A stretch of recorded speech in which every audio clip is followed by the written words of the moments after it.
Hello viewers, I doctor SBK Lal welcome you all in my YouTube channel. मेरे YouTube channel में आपका बहुत बहुत स्वागत है। अगर आप इस चैनल पर नए हैं तो चैनल को सब्सक्राइब कर लें। आज का वीडियो है साइबर क्राइम पर। आज देख रहे हैं कि एक बहुत बड़ी समस्या बन गई है और प्रधानमंत्री श्री नरेंद्र मोदी ने भी अपने मन की बात कार्यक्रम में डिजिटल अरेस्ट जो लोग हो रहे हैं उस पर उन्होंने चिंता व्यक्त की है और इलाज बहुत ही अच्छा उपाय बताया है। यह है 3 चरण हैं: रुको, सोचो और एक्शन लो। तो कोई भी इसमें सीधा फंड रहा है कि अगर आपको कहीं से OTP मांग रहा है कोई, या कोई फेक कॉल आ रहा है, तो इस कॉल के प्रति सचेत हो जाओ और अपना जो डाटा है, आपका डेटा है, उसको आप सुरक्षित रखें, उसको कम्युनिकेट नहीं करें, उसको किसी के साथ शेयर नहीं करें और आप बच सकते हैं। तो आज देश भर में साइबर ठग की घटनाएं लगातार हो रही हैं और इसमें जो कॉल करने वाला होता है वो पुलिस या जांच एजेंसी के फर्जी अधिकारी बनकर आम लोगों को ठगता है। वो कहता है कि मैं, या पहले आप देखते हैं अलग अलग ढंग से लोगों को ठगा जा रहा है। कभी बैंक मैनेजर बन के वो कॉल करेगा, या कभी फर्जी अधिकारी बन करके, या कभी इनकम टैक्स अधिकारी बन करके तो डिजिटल अरेस्ट करेगा। एक घटना हुई कि एक मतलब समाचार पत्र में सुर्खियों में एक घटना रही कि एक महिला शिक्षक थी, उसको डिजिटल अरेस्ट कर लिया और उसको जब वहाँ से छोड़ा तो फिर तब तक उसका वो आत्महत्या कर ली। तो ये डिजिटल अरेस्ट सब कुछ नहीं होता। ऐसा अगर बात आए या फिर कहीं पर कहता है, अगर आपका लड़का बाहर में रह रहा है तो कहेगा कि आपका बेटा कोई क्राइम में फंस गया है या एक्सीडेंट हो गया है। तो इस तरह से AI का भी इस्तेमाल करने लगे हैं लोग और इस तरह से लोगों को बेवकूफ़ बना करके सब पैसा खींच लेते हैं। तो इम्पोर्टेंट बात यह है कि जो सामान्य जनरल सेविंग अकाउंट्स है उसमें बहुत पैसा नहीं रहे, वो सबको FD कर दें। बैंक सब में 3 महीना के लिए भी FD होता है।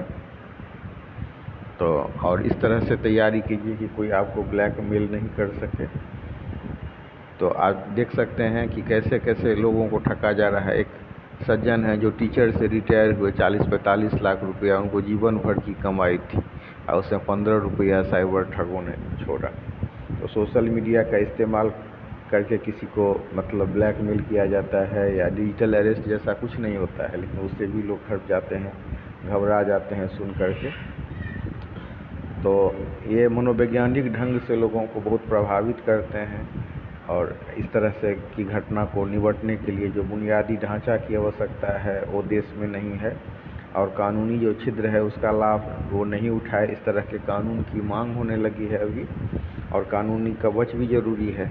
और जो संचालन हो रहा है खाता सबका, जिसमें कि पैसा इधर से उधर होता है, तो उस पर भी निगरानी रखनी चाहिए और खुफिया तंत्र इतना मजबूत होना चाहिए कि वो बहुत आराम से पता लगा सके कि कहाँ से पैसा मतलब निकला है, कहाँ गया है।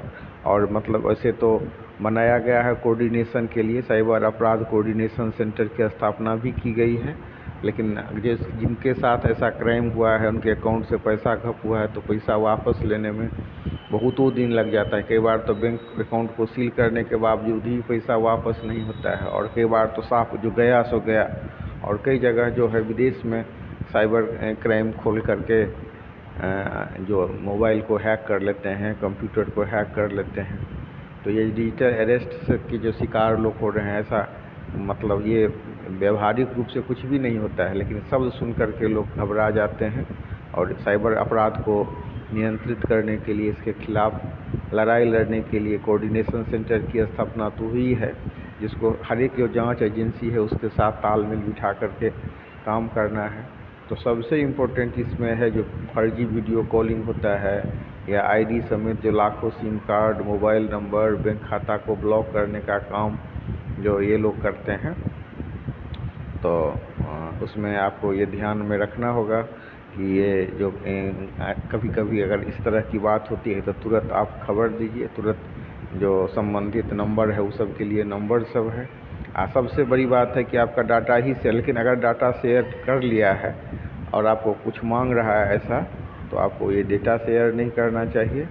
और आपको धमकी देगा कि आपका मतलब हम ये सिम कार्ड ब्लॉक कर दे रहे हैं या बैंक खाता ब्लॉक कर दे रहे हैं, या मतलब ये यही पावर जो इनका जो साइबर क्राइम कोऑर्डिनेशन सेंटर है, तो उनको ये होता है तो तुरंत जैसे ही कई बार ये लोग प्रभावी रूप से काम भी करते हैं कि जब ये जिस ठगी वाला जो कॉल होता है उसका सिम कार्ड ब्लॉक कर दिए और मोबाइल नंबर ब्लॉक कर दिया और इस खाता में ट्रांसफ़र हुआ तो उसको खाता को ब्लॉक करके लोग फ़ायदा पहुंचाते भी हैं, लेकिन कई बार ये बहुत टाइम लग जाता है। अब आप देखिएगा कि घर के अंदर भी लोग आपसी संवाद कम करते रहते हैं, या मतलब जो उनको दिक्कत होती है वो शेयर नहीं करते हैं। आज गोपनीय जानकारी भी फ़ोन में लोग रखने लगे हैं, तो जब ये फ़ोन में रहता है उसका भी फ़ायदा साइबर जो ठग हैं उठाते हैं, हैकर्स उठाते हैं। तो सबसे ज़्यादा ज़रूरी है कि जागरूकता का फिर है कि इसके विरुद्ध ऐसा अभियान चलाया जाए। तो सबसे पहले जो जागरूकता है वो कैसा होना चाहिए, बार बार आप देखिएगा कि सरकार की ओर से आपको मैसेज आएगा कि रिजर्व बैंक या कोई वित्तीय संस्थान आपसे कोई गोपनीय जानकारी, OTP ये सब नहीं मांगते हैं, लेकिन इस पर लोग ध्यान नहीं देते हैं। अब जो अभी मैंने चर्चा की, जो एक शिक्षक हैं जो मैंने 32 साल सेवा दे करके उनके अकाउंट से 40-45 लाख रुपया घप कर दिया साइबर क्राइम करने वाले ने, तो इसके प्रति OTP दे रहे थे, एक दिन में नहीं किया, 4-5 दिन में किया। आज अब फिर उसको कंप्लेन सब किए, दर्ज किए, आज तक पैसा वापस नहीं है। तो 2-3-4 चरण में देश को ये काम करना चाहिए। पहले तो गुप्तचर एजेंसी सबको ट्रेंड करना चाहिए जो साइबर क्राइम सबका पता लगाए। दूसरा, जो ऐसे आदमी है उस सबका पता लगा करके उसको एकदम जेल में रखना चाहिए और तुरंत कार्रवाई करनी चाहिए।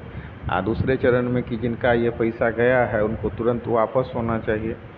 नहीं तो एक कम से कम समय का एक बाउंड्री लाइन खींचना चाहिए, जितने समय में ऐसे जो लोग ठगी के शिकार हुए हैं उनको मतलब न्याय मिल सके। और अब तो तभी ये जागरूकता अभियान का फ़ायदा लोगों को मिलेगा। बार बार अभियान चलाकर लोगों को बताया जा रहा है, लेकिन लोग ध्यान नहीं देते हैं। तो सबसे बड़ी बात है कि ये आपके पास जानकारी होनी चाहिए कि आपको जो फ़ोन पर कोई OTP मांग रहा है या इस हिसाब से डिजिटल अरेस्ट करने की बात कहता है, या कहता है आपका बेटा कोई क्राइम में फंसा है, इस तरह तरह का हथकंडा अपनाते हैं। तो सबसे बड़ी बात है कि आप अपना डेटा को सुरक्षित रहें, कोई जानकारी कम्युनिकेट नहीं करें, कोई गोपनीय जानकारी जो दूसरे के साथ शेयर नहीं करें। और इसी के लिए सरकार जागरूकता अभियान भी फैलाती है। तो चूँकि ऐसे मामले में अपराधियों का कोई चेहरा नहीं होता, कोई भौतिक ढांचा नहीं होता, तो इसलिए कानून के हाथ बंधे होते हैं। लेकिन अगर सरकार चाहे तो मतलब कानून बना करके, नहीं तो मौजूदा कानून में भी बहुत हिसाब से काम कर सकती है और अपने खुफिया तंत्र को मजबूत करके ऐसे चीज़ का पूरा विनाश कर सकती है। तो ज़रूरत है आज कि पूरा जड़ से उन्मूलन हो ऐसे ठग का, और उनको कठोर से कठोर सज़ा दिया जाए पकड़ करके। और जहाँ कहीं भी सरकार का खुफिया तंत्र इतना मजबूत होना चाहिए, जहाँ ये बैठ करके क्राइम करते हैं, तो उनको अगर देश के भीतर में है तो उनको सज़ा दिया जा सकता है। और जो देश से बाहर हैं तो सरकार का समझौता होता है विदेश के साथ कि उनको मतलब वो अपराधी को सौंपे। इस अपराधी के प्रति बहुत गंभीर होने की आवश्यकता है ताकि लोग उत्पीड़ित होने से। तो कई बार जो साइबर क्राइम और ठगी के शिकार इनोसेंट और भोले भाले लोग होते हैं, जो सरकार द्वारा फैलाए गए जागरूकता अभियान को नहीं समझते हैं और अपना डेटा को दे देते हैं, शेयर कर लेते हैं, गोपनीय जानकारी को शेयर कर लेते हैं, मोबाइल के पिन कोड को शेयर कर लेते हैं। तो ये बेसिक बातें हैं जिसमें आपका मोबाइल नंबर है या कोई OTP है, इसको शेयर नहीं करना है।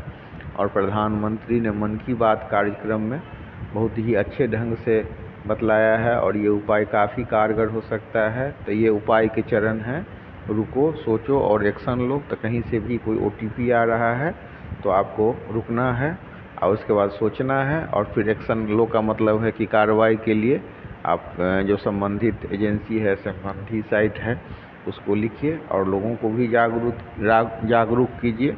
जो ऐसे लोग ठगी के शिकार हुए हैं उनके प्रति हमें